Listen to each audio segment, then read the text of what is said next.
ਜਿਹੜਾ ਅੱਖੀਆਂ ਲਾ ਕੇ ਫੇਰ ਲਵੇ, ਉਹਦੀ ਗੱਲ ਦਾ ਸ਼ਿਕਵਾ ਕੀ ਕਰਨਾ।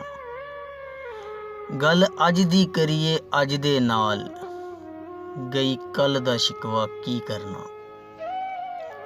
ਜਦ ਇਸ਼ਕ ਦੇ ਔਖੇ ਰਸਤੇ ਤੇ ਅੱਖਾਂ ਮੀਟ ਕੇ ਪੈਰ ਵਧਾ ਲਈਏ,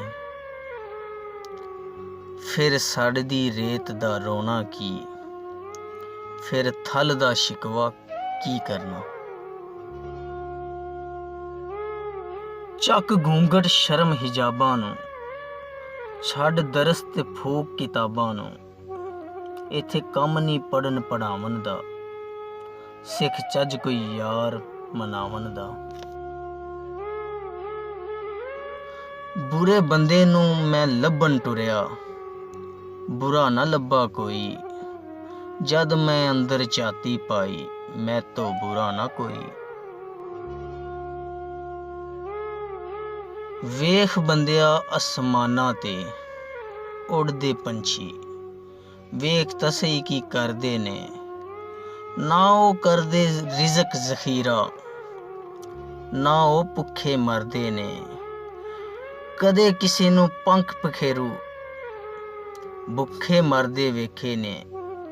ਬੰਦੇ ਹੀ ਕਰਦੇ ਰਿਜ਼ਕ ਜ਼ਖੀਰਾ, ਬੰਦੇ ਹੀ ਭੁੱਖੇ ਮਰਦੇ ਨੇ।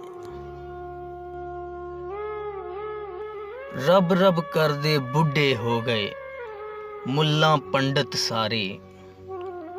ਰੱਬ ਦਾ ਖੋਜ ਕਦੇ ਨਾ ਲੱਭਾ, ਸਜਦੇ ਕਰ ਕਰ ਹਾਰੇ। ਰੱਬ ਤੇ ਤੇਰੇ ਅੰਦਰ ਵਸਦਾ, ਵਿੱਚ ਕੁਰਆਨ ਇਸ਼ਾਰੇ। ਬੁੱਲੇ ਸ਼ਾਹ ਰੱਬ ਉਹਨੂੰ ਮਿਲਸੀ, ਜਿਹੜਾ ਆਪਣੇ ਨਫਸ ਨੂੰ ਮਾਰੇ। ਪਹਾੜਾਂ ਤੇ ਚੜ੍ਹਦੇ ਸੈਲਾਬ ਵੇਖੇ, ਵਿੱਚ ਕੰਡਿਆਂ ਦੇ ਰੁਲਦੇ ਗੁਲਾਬ ਵੇਖੇ। ਦੌਲਤ ਤੇ ਐਡਾ ਮਾਣ ਨਾ ਕਰ ਬੰਦਿਆ, ਸੜਕਾਂ ਤੇ ਰੁਲਦੇ ਨਵਾਬ ਵੇਖੇ।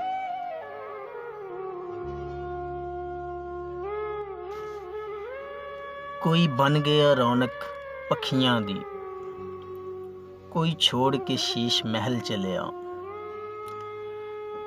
ਕੋਈ ਪਲਿਆ ਨਾਜ਼ ਤੇ ਨਖਰਿਆਂ ਵਿੱਚ, ਕੋਈ ਰੇਤ ਗਰਮ ਤੇ ਤਲ ਚਲਿਆ। ਕੋਈ ਭੁੱਲ ਗਿਆ ਮਕਸਦ ਆਵਣ ਦਾ, ਕੋਈ ਕਰਕੇ ਮਕਸਦ ਹੱਲ ਚਲਿਆ। ਇੱਥੇ ਹਰ ਕੋਈ फरीद मुसाफिर है, कोई अज चलिया कोई कल चलिया। उम्मीद करता हूँ कि आपको हमारी वीडियो पसंद आई होगी। अगर आपको हमारी वीडियो पसंद आई है तो इसे लाइक करें और मज़ीद अच्छी वीडियोज़ के लिए हमारे चैनल को सब्सक्राइब कर लें।